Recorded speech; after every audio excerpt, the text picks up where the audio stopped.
یو بادشاہ یو سره پلار روانو تپوسی تیو کو چې کاکا چرته دې خرې مخ کې دی ورپسې او ته روانم غریب سره ما بادشاہ ورته وی چې سوي هغه بدر کم خو زه درنه یو څو تپوسونه کوم داغه جواب را ته چې سوي زه بدر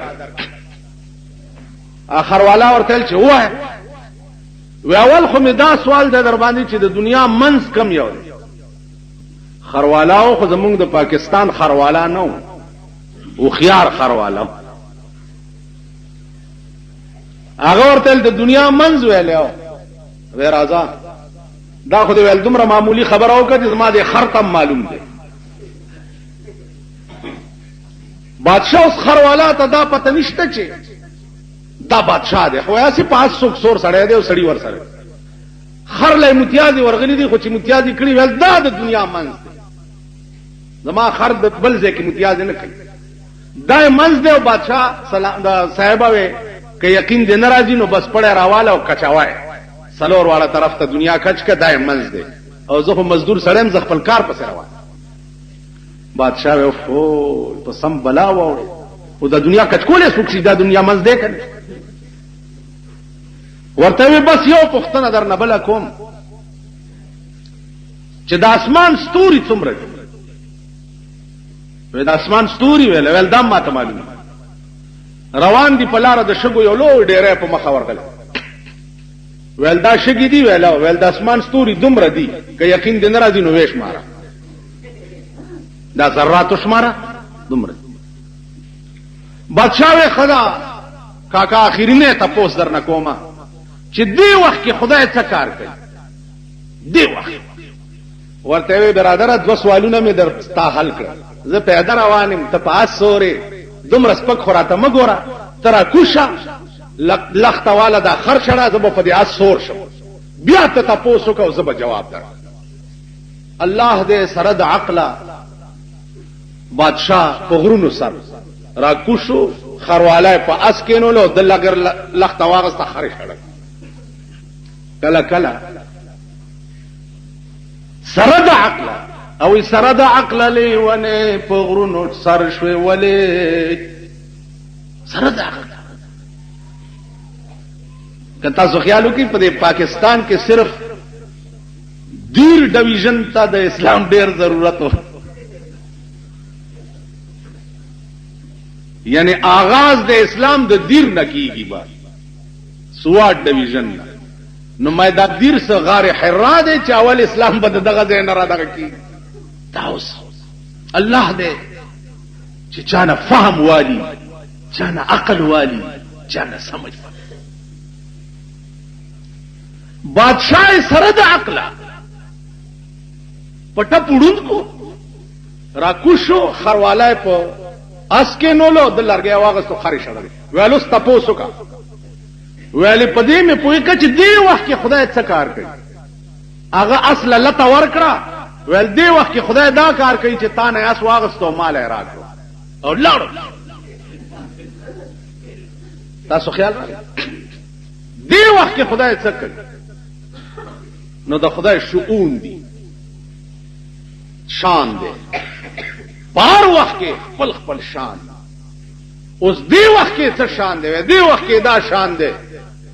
چې ته خروالا کړې او زه پاس سور کې موته نه لا عزیزانو عرض می داو چې په دې کائنات کې د الله وجود دی او کل یوم هو فی شان سمانا کل یوم هو فی شان چی شان است چی شان یعنی اوصاف کمالات ندارت پایا کل یوم هو فی شان ار ورځ د الله په یو نیوی شان کی چی شان است چی شان یعنی اوصاف کمالات ندارت پایا اے الله ستاد کمال اوصاف چې دي داغه انتها په دې کائنات کې سوچ کې اور طرف باندې چې سوچ کې یو ځای کې بده دماغ ودی مخکې بنشي نو عرض میں دا کولو چې الله ستا په دې دومره غوندي سرګوټي کې دا براشي چې خدای چا پیدا کړ نو عزیزانو د خدای تعریف بس دا کوي خدای ته خدای زکه وي خدای معنا څه خدعا دا بیا علماء نه تاسو کوي چې خدعا څه معنا ده بل خبره ده چې د الله په تعریفونو کې یو تعریف دام ده چې ما لا ابتداء له ولا انتها د الله ابتدام نشتا ابتدا دا معنا چې یو شی مخکې نه اوس پیدا شو نو ابتدای شروع شو انتها دا معنا چې وو او ختم شو انتهای وشو نه ما لا ابتداء له ولا انتها دا الله لوی تعریف دا دی چې نه ابتدا لري او نه انتها لري وجود دیت شي بیا علماء فلاسفه او منطقيان یو باس کوي چې الله کلی دی او که جزئی دی دا هم هغه د خپل عقل مطابق اسونه غلئی که جز دی نو کل څه دی که کل دی نو د اجزای څه دي او مرکب د څه شي لکه زوس یو کلی ما زه کلی زما اجزا دي خاورا اوبه اور پلان کلم راغی که کلی دی نو اجزای څه دي د دوی دماغونه چې یو ځای ته لاړ شي نو الته ودرېږي هغه نه په مخ کې نشي لکه دا طالبان حضرات پوهیږي په حکمت کې یو باس راضي هایولا څه شی دی ټول کتاب خلاص اون طالب پوي شي چې هایولا څه بلا ده اون په استاد پوي چې هایولا څه بلا ده بس یو گردان دی پمبدا او پشم دی او پلانې دی او پلانې دی او پلانې دی زموږ یو استاد زموږ په هدایت الحکمت کې ډېر تنگ کو هغه هایولا دا شه راشي چې نستاسو عقل ور دیونه زما دا سي ګوتې دواړه ونی وي د دې دواړو ګوتو په دې منځ کې چې دا کومه علاقه ده دا هایولا ده اوس کده غین دوربین ولا راوړي چې وی ګوري چې دا هایولا څه شي خیال مرغی دا فلسفه او حکما چې دي د دوی هم دماغ یو ځای ته چلاړ شي الته ودري عزیزانو دین هغه شی چې چرته د انساني عقل خاتمه وشي الته د دین ابتدائی انساني عقل چې ختم شي الته د دین ابتدائی نو دین د عقل نه خلاف شی نه دی خبره داده چې د انساني عقل رسایي دین ته نه تاسو خیال راځي لکه یو سړی تپوسو کوچه سړی پاودس کی او هغه نه هوا خارج شو نو دې بچ چل کوي څه چل وکړي ها او داس بکی یعنی مخلاص به وینځي کنه کم زنه چې باد وتی دي دغه ځای خو باندې وینځي کنه نو ګنده شوی کم ځای دی وینځي کم ځای عقل دا وای چې به دې کم ځای نه هوا وتی نه داسې وینځه نو هوا کم ځای نه وته وینځي مخلاص او خپې عقل دا دی عقل داسې مثال دی لکه زمونږه په دې ملک کې ساينسدانان هم ډیر اوس خو یو نوې ټکی راوته دی ټیکنالوژي دا زمونږ صدر صاحب دا لفظ ډیر زوتی ټیکنالوژي پوه نه یو چې ټیکنالوژي څه بلاته وي خو ټیکنالوژي وي ټیکنالوژي یو صحیح معنی میں ټکی ډیر وي او یو ټیکنالوژي ډیر وي نو دغه سي دا ټیکنالوژي والا چې دي کنه دا یو پروفیسور روانو الکان ور سره دی او کو کین بکیده که تاسو د ساينس دا ماسترانو ګورئ دی چې په لار دي د سکاګه کینځي او د خلکو تدا شوکي چې دا د ساينس ټیچر دی یا د ساينس استاد دی نو د په کائنات کې ریسرچ کوي دغه فکر پکې کوي او کنه جاز به جوړی چې دوی بم سپوږمۍ ته خېږي کې نه غولنو سپوږمۍ ته چې څوکي یا مچې نوري چې غولې شاتي پاکستان ته ګوره سپوږمۍ ته خطو ته ګوره نه پرېږده چې دا ښځې ګرځي نن مې کتو بله ورځ واده شوی دی نن یې بربنډه لونډه ځان سره کېنولې و ګرځولې ایک په شرمونو مالو شرمې دی خو لا نکریزم ندی تلی د لاسونو نه شرمې دلیا غاټ پختون دی صاحب غاټ بل مې وکړو صاحب دلته دا لارې ماره رنگای نن مې کته جوړه کړې خزیدان سره په دغه سرک کې نولې په سکوټر مستریان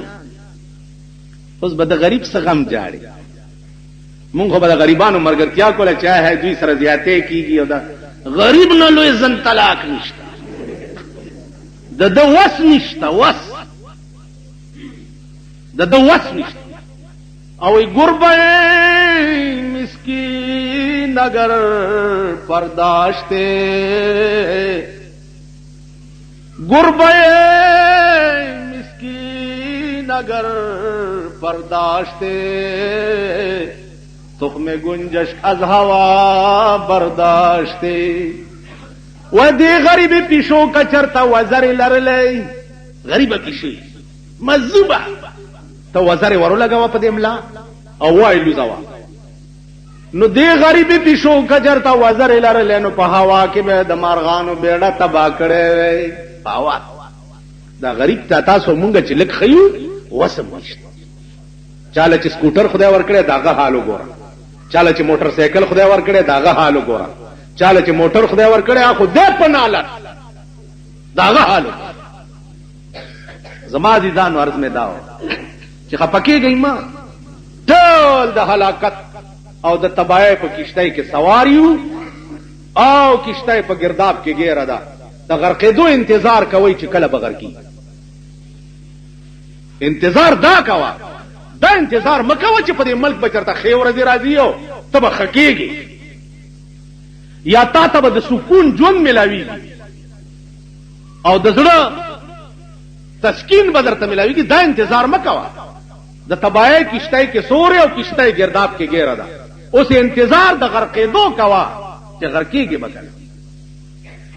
لکه رسول الله صلی الله علیه وسلم ته جبرئیل راغی تپوسه ته کول یا رسول الله اخبرني عن الاسلام اخبرني عن الساعه اخبرني عن الايمان وغيرها وغيرها اخر کې ته تپوس کوي چې یا رسول الله اخبرني عن الساعه په دې مې پوهه چې قیامت وکړي علماء لیکي چې ایمان اسلام احسان دا تپوسونه چې پیغمبر نه وشو دا خو کمال نو جبرائیل بیا د دې تپوسونو سره د قیامت سره مناسبت چې تپوس کول چې یا رسول الله قیامت وکړي مولانا شبیر لیکلی دي چې تپوس مطلب داو چې یا رسول الله ایمان احسان دا خو کمال دی اور کمال سره زوال لازم دی کمال دی راته بیان کړو اوس د زوال ورځم راته وخایا چې سوال به کړي عزیزانو دنیا کمال ته ورسېده دغه نه پاخوا نور څه شته نه هغه کومه مزه ده چې تا پرې خوا هغه کومه ګناه ده چې تا پرې خوا هغه کوم عیش ده چې تا پرې خو نو کمال تک دنیا ورسېده اوس د زوال انتظار کوي چې زوال به کړي تاسو پوښتنه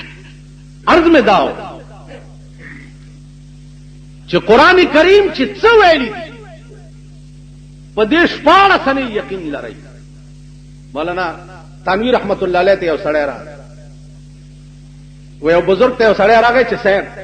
دا د قبر معاملې به ما ته څنګه پته ولګي هغه ورته دا خاصه خبره ده که زمر شم کاغذ او قلم ما سره په قبر کې کېده او درې ورځې پس راشه چې لاندې په ما ستيري ابه مې درته لیکلي کاغذ به پاس کړو څو ورځې پس بزرګ مړ شو د ور سره قلم او کاغذ لاندې په لاحت کې کېخو قبر یې باندې درې ورځې پس چې ورغه قلم هم پاس پروت دی او کاغذ هم پروت دی په کې ورته لیکلي چې بچیا د قبر معاملې ذوقي وا ذوقي دې ته وایي چې کوم شی د سکلو سره تعلق لري دې ته ذوقي وایي د قبر معاملې ذوقي وا ما وسکل او تر رواني اوس په ما لاندې ستیر دي نو هغه چار څومره بیان درته وکم ته به نه پوهیږي خو دومره درته لیکم چې رسول الله صلی الله علیه وسلم کومه نقشه د قبر په حدیث کې بیان کړی دا پاغه شپاره سنی ایمان لرا ځکه چې ما سره مغه معاملې وشو چې کومه پیغمبر په حدیث کې خیال مراد نو ارګ میں داو چې انتظار اوس د دې کوي چې کیږي بڅ نتیجه او انجام به زمونږ څه. قران کریم د خدای کلام. خبره مې دا درته لنډه غوندې کوله چې اسلام سره ټوکې خوند نه کوي، مخول خوند نه کوي. قرآن عام اعلان کړی دی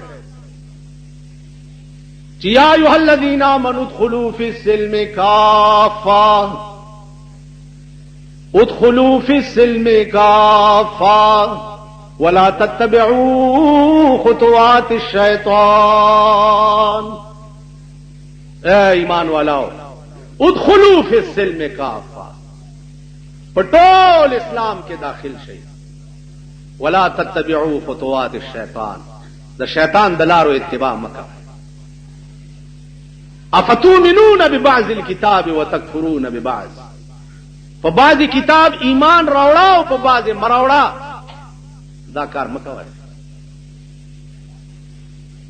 نن وګورئ چې ستا په ملک اسلام نه سټو کې جوړ، نن ستا په ملک پرانا ور سړی ولې تختیږي؟ ځکه چې په ملک قانون نشته. یو ملک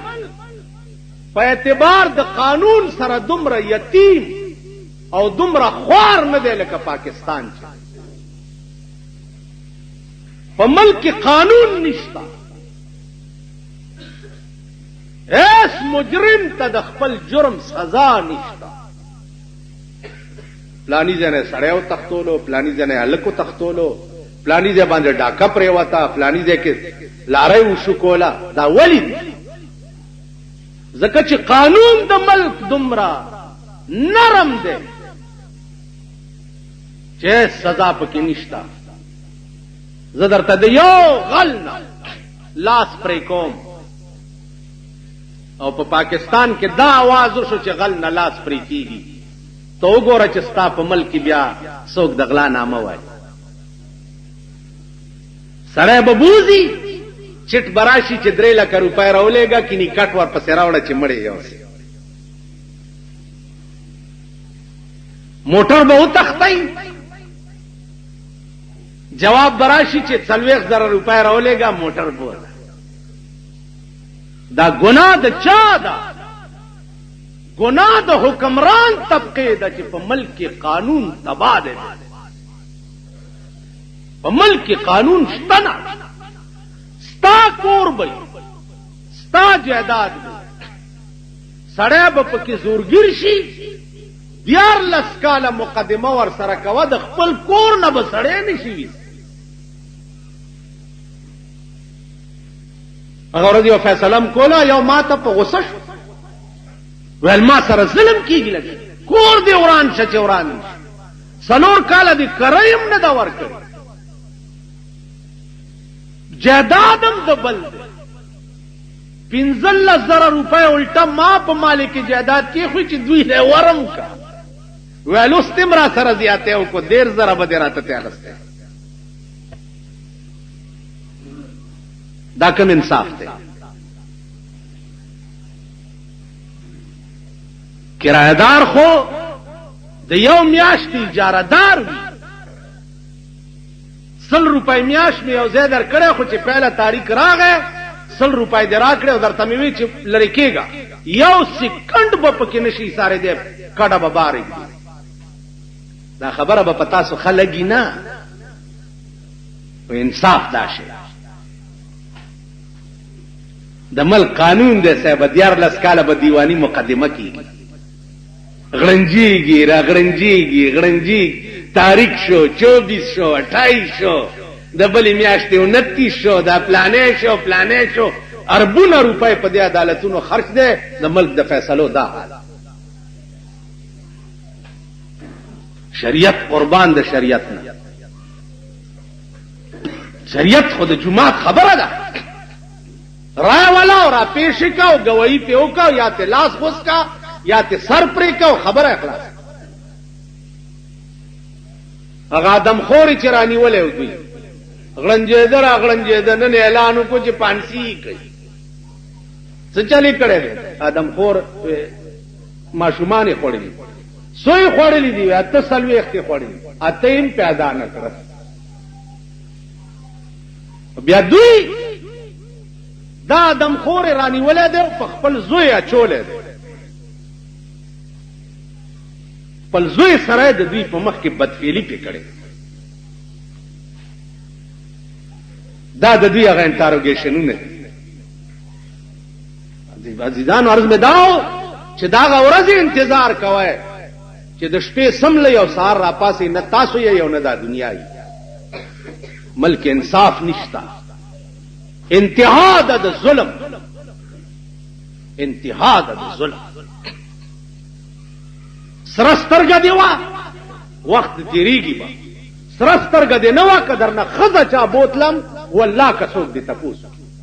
دې غر کړ. او کور زمونږ ځکه وران دی چې مونږه سره سترګه هم نشته چې په ملک کې وخت ښه تېر کړو، او خدای سره مو هم جوړ نه دی راغلی، خدای سره مو هم جوړه نه ده کړې. نو خدای سره مو ورانه ده او حکومت وخت سره مو ورانه ده. نو نتیجه دا چې علاج دې د مرګ نه بغیر بل نشته چې د ځمکې خوله درته بیرته شي او پکې ټاک شي. دا په تاسو عذابونه مختلف شکلونو کې ولې دي؟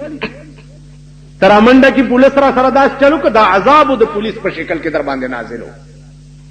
کچرو کې را سره دا عذاب د کچرو په شکل کې در باندې نازل، غوړي را باندې ګران شو دا عذاب د غوړو په شکل کې در باندې نازل شو. او سکل باران نه دی شوي توړو لګوره چې نور در باندې ګران شي که خدای ته منظور وه، نور بګور نور بګور. تاسو ښې ورځې لټوئ، ښې ورځې نه بدترې نه بدترې ورځې به در باندې راځي. د هغه شرمېدلی قوم هغه ورځ په لار را روانم، یو په مخه راغی وی چې مولانا صاحب جمعې په ورځ تقریر دې ډېر ښي، خو دا ښځې مزې. ما ورته ویل مال دله سړی ما پسې مونځ چېرته کولی شي؟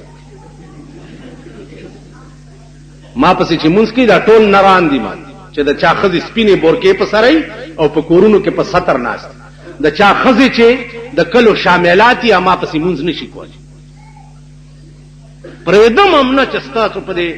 په دې سنبو مال ما ستنې نه یي منډي. ما زه خو ډاکټر یم،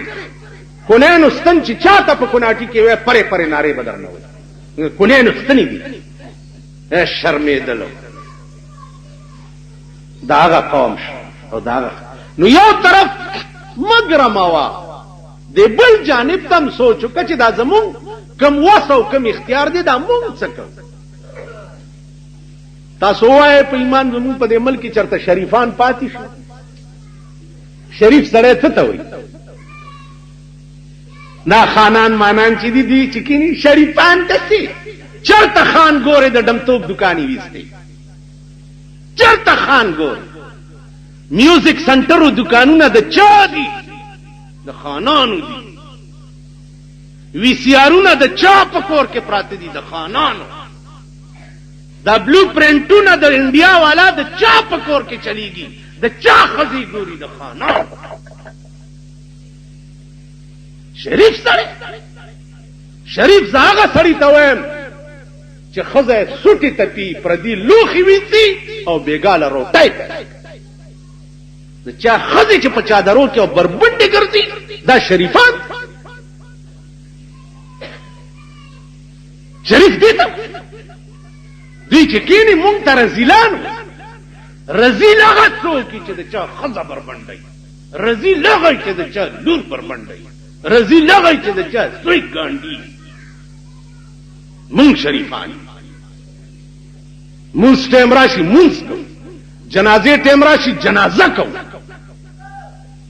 د سړیتوب وخت راشي سړیتوب کو. شریفان مونږ یو.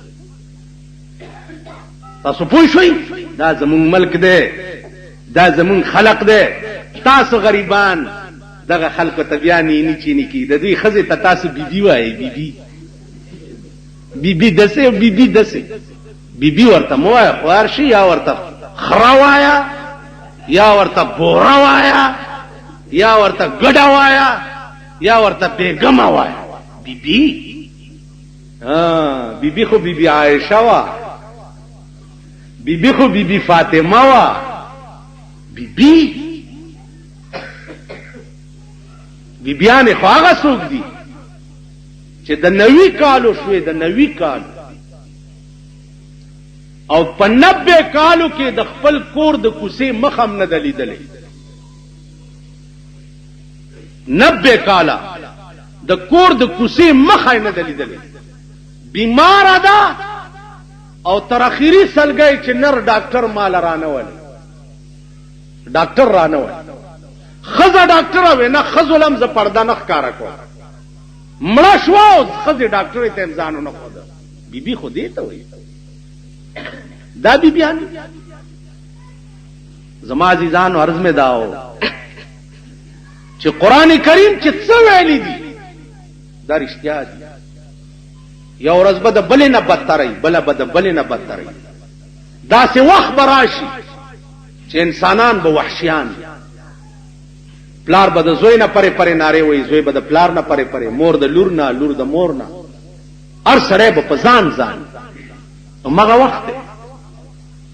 همغه وخت خبره مې دا کوله چې قرآن کریم د خدای کلام دا تر اوسه پورې چې څنګه نازلو همغه سه باقی ده او دا نور کتابونه ولی ختم شو بعضی خلک تپوس مانه سوزله دلته چا کړو چې دا عیسایانو سره نکاح د مسلمان کیږي کنه کی دی وخت کې عیسائی خزه سره نکاح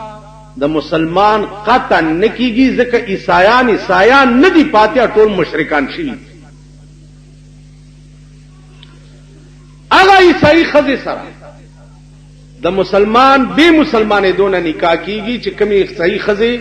انجیل د خدای کتاب غني عیسی علی السلام د خدای پیغمبر غني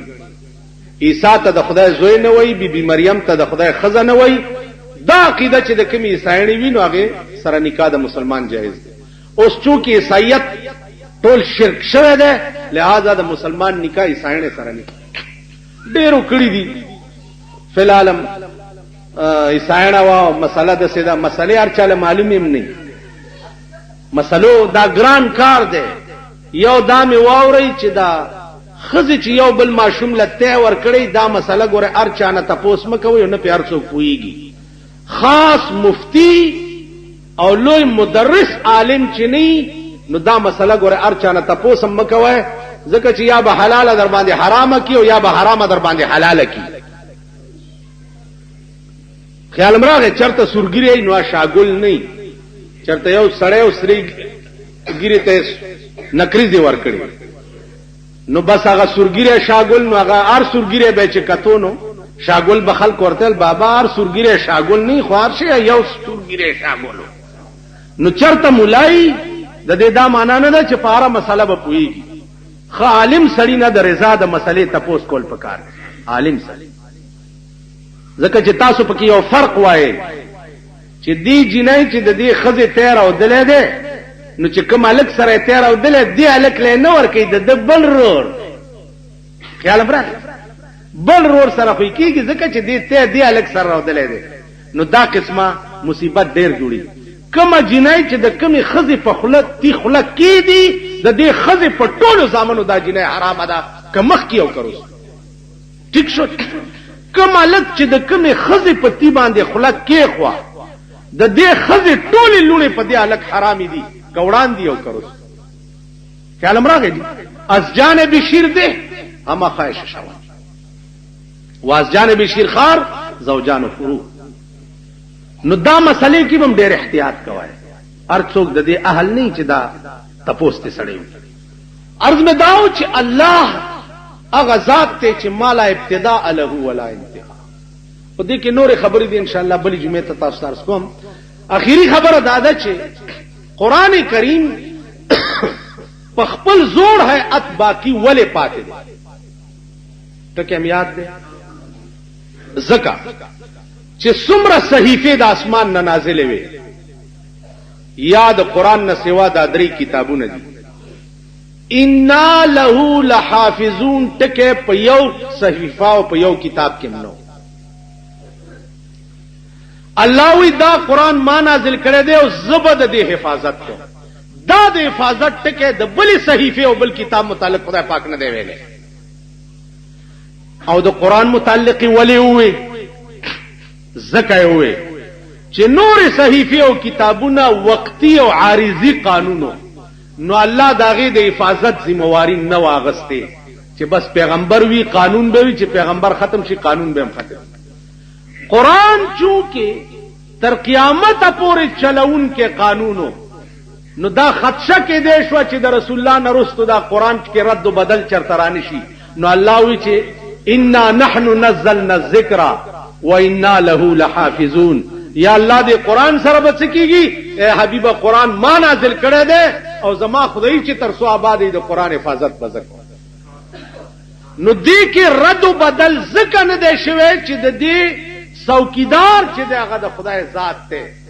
انو تاسو ته مخ کې ویلیو چې جی غم دیوار امت را که باشد تو چو پشتیبان،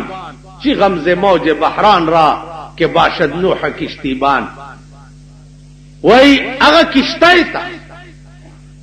هغه دیوال ته د پریوتو څه یاره ده چې د کم دیوال پشتی جناب محمد رسول الله، هغه کشتای ته د غرقېدو څه یاره ده چې د کمی کشتای مانګه حضرت نوح علیه السلام. نو هغه کتاب کې رد و بدل څوک کولای شي چې د کم کتاب نگهبان خدای په خپل کوشش ډیر شوی. پیرنګیانو دا کوشش هم کړو چې د انجیل غوندې ګوتې په دې قرآن کې موهي. چا ورته وی چې د یو کتاب حافظم نو،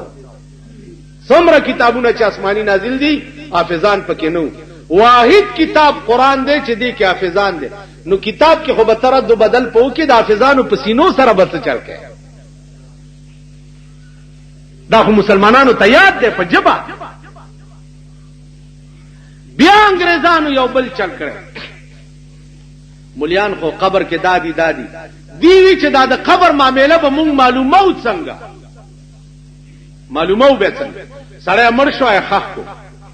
ور سره دننه میکروفون کې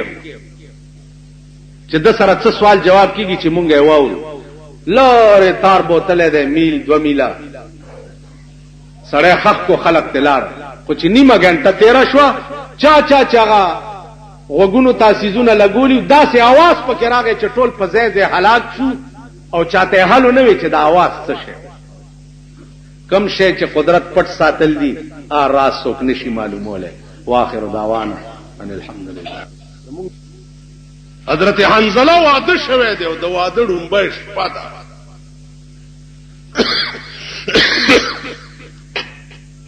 خوب ګوري چې رسول الله صلی الله علیه وسلم په احد کې په وینو رنگ ولا ډومبه شپه د واده او کټ نه ټوپ کو. الله اکبر کو کټ نه ټوپ کو ناوې رونی ورسته چراوی نہیں ویل حنظله خوب کې ویریدي وینا طبیعت خراب شو وینا څه چلو ویا بی بی خوب میں ولیدو از چې پچا مې ما آپ وینو رنگ دو هوت په میدان کې ولاړ ناوی ورته وی چې حنظله دوا دړم به شپه د دا شپه په زندګۍ کې ډېره د خوند شپوي سملا رامو کا حنظله ورته وی بیبي یو طرف تستا مینا دا بل طرف ته د محمد رسول الله مینا دا ستا غوندې زرګونه ناویان دي د محمد رسول الله په یو ساس کی وینه باندې قربان شي سملا بیبي او زلاړم تورې راواغست ناوی ورته وی چې حنظله ما خود پرانا کی لیدلم نه پرانا کی ملی دلم نه کتال ته شهید شوي زبد د قیامت په ورځ څو په جنم چې دا زما خاول نه دې ټکی تم خیال دې چې پرانا کی مې نه لیدل خزو بسړی چرته لیدل اوس خو پلارانو لوړه خوشی کړی دي چې ځان له پخپله خوښ کوي کنه دا داسې پلاران ورته وی لونو ته چې ځان له خوښ کوي که په هسپتال کې دې خوښ کو که په مال روډ دې خوښ کو که که په صدر روډ باندې دی خوښ کو که په زیارت کې دی خوښ کو که په ګیرو کې دی خوښ کا ګرځا ګډي ځان لګډ په خپل خوخه اے شرمېدل بے غیرت اے شرمېدل نن چې ودیږي هغه ځان له په خپل خوښ کړي حنزله خزا ورته وای چې سړیا ما خو پرانا کې لیدلم نه کتال ته شهید شوي زبد قیامت په ورځ تا څنګه په جنم چې دا زما خاوند حنزله دا خپل لستونه اوشلو او بیبي ته وی جو بیبي زما دې لستونی ته وګورم کزال ته شهید شوم د قیامت په ورځ با د محمد رسول الله د نشان لاندې چې د چا لستونه شلې دلې یا بستا خاوند وی په یو منډلاړ چې ګوري حضور علی السلام غاخ مبارک شهید شوه وینو نا رنگ بنگ حنزله شروع وکړه چې شروع وکړه حنزلم شهید حنزلهم شهید شو پیغمبر صلی الله علیه وسلم تپوسو کو چې حنزله واده شوه ونن صحابه ورته یا رسول الله حنزلم پروت دی جبريل علیہ السلام راغی و یا رسول الله الله وی چې حنزله له غسل ملائکه ورکړي د کورا به غسل راغلو او دلته شهید نو دله به غسل ملائکه ورکړي جبريل ورته وبا چوا ملائکه غسل ورکړي الله حضرات محدثین اوس د حنزله نوم کې اخلي نو هغه سره وی حنزله غسیل الملائکه هغه حنزله چې ملائکو ولا غسل ورکړي غسیل الملائکه عزیزانو عرض مې داو چې الله دې نراوري هغه وخت کستا په ملک حمله وشو د حنزله ایمان پیدا کا په یو هوا روانه او داسې به خوشاله چې د خدای لاک لاک شکرونه به وباس مونږ ولې جنگ نه یریږو مونږ ځکه جنگ نه یریږو چې مونږ نه خزه پاتې کیږي مونږ نه جایگیر پاتې کیږي مونږ نه بلډینګونه پاتې کیږي مونږ نه بنگلې پاتې کیږي مونږ نه بنز موټر پاتې کیږي مونږ نه په بانکونو کې فکس ډیپازټونه پیدا دا پلیت مردار خواره وګورئ په دې بانکونو کې د دولتمندو پیسې پرتی دي فکس ډیپازټونو کې فکس ډیپازټ لک پسې 100 روپے حکومت سود ورکړي 60 لکه 10 لکه 50 لکه فکس ډیپازټ کې خېدي بیغه چوي پروت بانک کې پیسې خېدي هغه منافع وي راځي دی په منافع نامه یې خېره دا ټول آرام فارغ مونږ هم آرام فارغ دا د سود د زکات پیسې دي مونږ په سیراوړي مدرسو ته او جمعهتونو ته ملازم شکرانه ده چې مال راکې شکرانه ده چې سرکاري افسر له ورکی رشوت شي او چې پیر صاحب له ورکی نو نظرانه شي تاسو پوه شئ دي عرض میں داو چې بادشاہانم لاړ هغه جرأتمن خلقم لاړ چا بچ سر پتلی کې دا الله د پاره ګرځولو هغه لاړ بادشاہ وزیر توي کل یوم هو فی شان اور ورځ د الله په یو نوی شان کې پوهې میکا هغه دی ورځ مهلت را کچې ز سوچ کوم کور تراغه نو غمگین پروت ته چې اوس تپوس چانو که مولانا تپوس کوم نو دا خو زما بی عزتی ده ځکه چې وزیر اعظم د مولانا څنګه د مسلې تپوس تاسو د خپل وطن کې وګورئ چې د کلی کوم مالدار سړی کنه او مولانا مسلې تپوس کوي یاره مولا صاحب دې مسلې متعلق تاسو خیال دی دا څه خیال نو سړی غوړي مولا ورته شروع شي د الف نه تر یې پورې ارڅ ورته بیان او کس پیرین ورته وایي چې دا بیا وګورو او یې لګ بیا وګورو کنه او کوغړی نو ورته پلاني کتاب کې داسې لیکلي پلاني کې داسې لیکلي پلاني کې داسې نن سهار په لار را روانم یو سړی راغی نو ما ته وی چې یاره ډېر سخت غوسه کې کور والاو ته مې ووی چې ته په ما خور مور خو ډېر غوسه کې وم ما ایله خو دې کار کړی ایله دې کار کړی ویل ولې مال څوک ښځې ته خور مور په رضا وایي دا تاسو راشي ملا ته چې ملا صاحب ډېر په غوسه و نو داسې په غوسه و چې ځمکه او اسمان نه پېژنده ښایسته ښځې ته یو دوه درې ووایي ته اوس ما دوکه کې په غوسه نه چې د شرابو په نشه کې د یو دوه درې ورته ویلي چې ستا عمر دا ښځه بیا په تا نه روا کېږي تر څو پورې چې بل میړه نه یې کړی هغه سره یې شپه نه یې تېره کړې چې ستا عمر چې د شرابو په نشه کې دې ورشوي نو سته راشي ملا له دوکې ورچې چې ډېر په غوسه و یاره چې نو ځمکه او اسمان یې نه پېژنده داسې په غوسه و نو په رضا هم څوک ښځې له طلاق ورکوي طلاق خو مله ورکوي چې ورته په غوسه یې کړي نو زه یې توکه کولم وایي چې نو ډېر په غوسه ومه او ورته مې وایي چې ته په ما خور مورې ما ایله دې کار کړی او ما درته یو ټکی وکړ په دې علاقه کې په دې مسله ګوره بل څوک پوهېږي نه او ما نه به تپوس کې که چا درته څه وایي غلط به ویلي او بیا به دې زه نه پرېږدم په منبر به دې یاد کړم نو خیر یاد خو مې کو خو نامه مې نه ده اخیسته نو مال پرې به دې نه دم ویل کله راشم ما یو دوه درې ورځې پس راشم نو چې دوه درې ورځې پس راشي نو بیا به دوه درې ورځې پس ورته نور دغه چې تا ته پته ولګي چې دینم دنیا کې څه شی دی دې پسې دوړ دوب کول غواړي حکمت کو اپنا گم شدہ لال سمجھو جہاں پاؤ سے اپنا مال د دنیا د قانون نقطو ته خو د وکیل بلخانه ته ورمشه کابلای ته وکیل نه ټیم وامله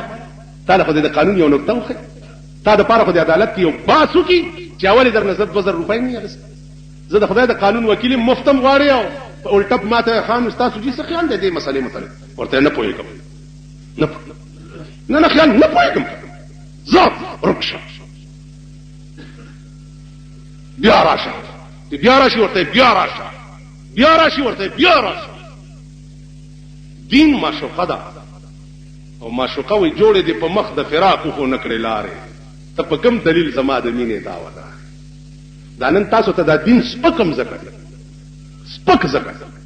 چاره شپه په دې لوټ سپیکر وګوره د مليانو سال جوړ کړ کړنګا یو طرف نه لګي بدا ورته یو نه نخخ کاری چې د تورتورو ته خپل مخامخ کړي او بس لګي دا ورته یو نخخ کړي تلاوت وخت معلوم نه دی د ترجمه وخت معلوم نه دی د مسلو وخت معلوم نه دی چرته په کلو کې دا غوبل جوړي چرته واوري دا ډله بازی بغیر د جمعې یا چرته خاص پي تقریری میلاد شریفي وغیرہ وغیرہ دین سیوا دا نه بند کړي دې سيزونو دین به قدر دین به عزت دین خدا سے شهر چې ته ورپسې ځان ملنګای په خدای قسم دا حدیث او دا قران چې دا نن تاسو ته به پیسې نن که خیالو کوي دا دنیادار خلق هغه جمعه تنظیم نه چې چرته تقریر کوي وې دلته ټایم زیات لګي ستاسو ټایم ډېر قیمتي دی